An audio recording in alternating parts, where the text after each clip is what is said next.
students, so here we are for grammar class, and so today we'll be continuing the chapter 6, that is chapter 5 on pronouns.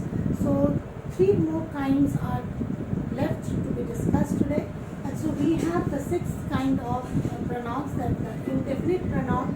And where do we use the indefinite pronoun and how? It stands in place of an undefined person, means an unknown, anyone, it can be any person or thing, and they refer to person or things in general. We can say anybody, means it can be any person. We are not giving in a name or particularly a person. Anybody, something, few, many, etc. So these are some of the examples that we are there that we use for in the indefinite pronouns. The next we have in number 7, we have the distributive pronoun, and here this refers to one thing at a time and always singular.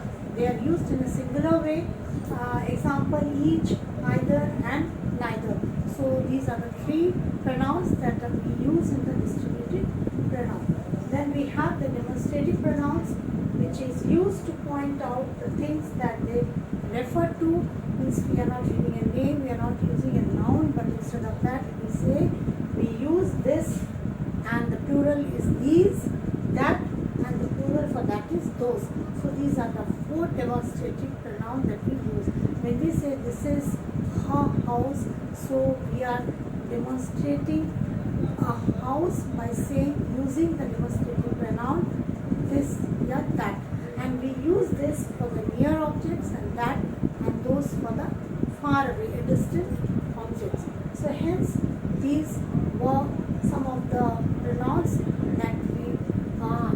that we have discussed just now. And little bit I'll just say from the book. You can take out page number 33. We have, for example, in indefinite pronouns we are having here, one should do one's best. So it's not particularly referred to any one person, but it can be anybody in general.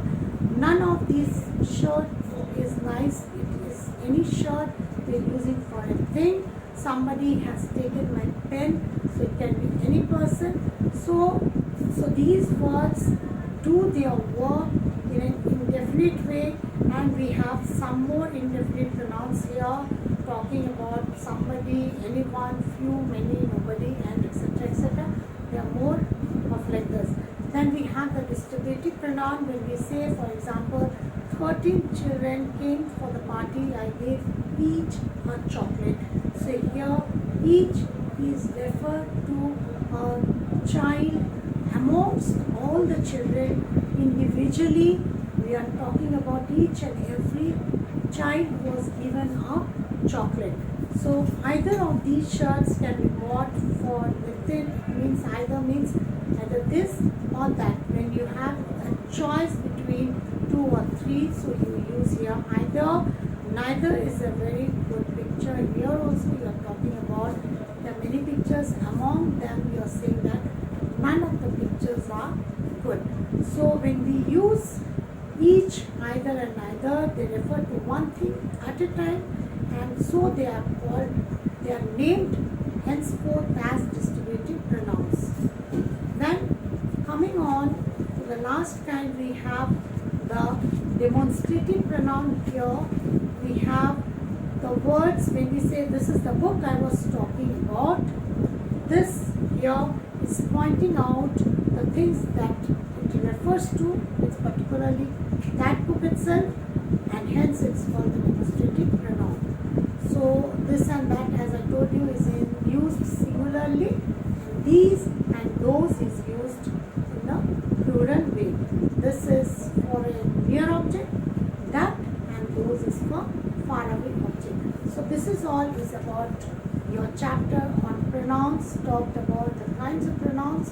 So what children you have to do is you have to know the definition and how the definition works on different kinds of pronouns. That idea has to be clear in your mind because you are given an exercise in all kinds of pronouns are given, not referred to which kind of pronouns to be used. So there you are in need of the definition and a minute understanding of the pronouns to apply your correct answer in the here, so the exercises I'll be going on to afterwards as I complete the chapters I have posted. Likewise, in the first 4 chapters I have done, same way I'll be doing, so don't worry. And so here is what for today. So rest in the next class. So it's goodbye from me.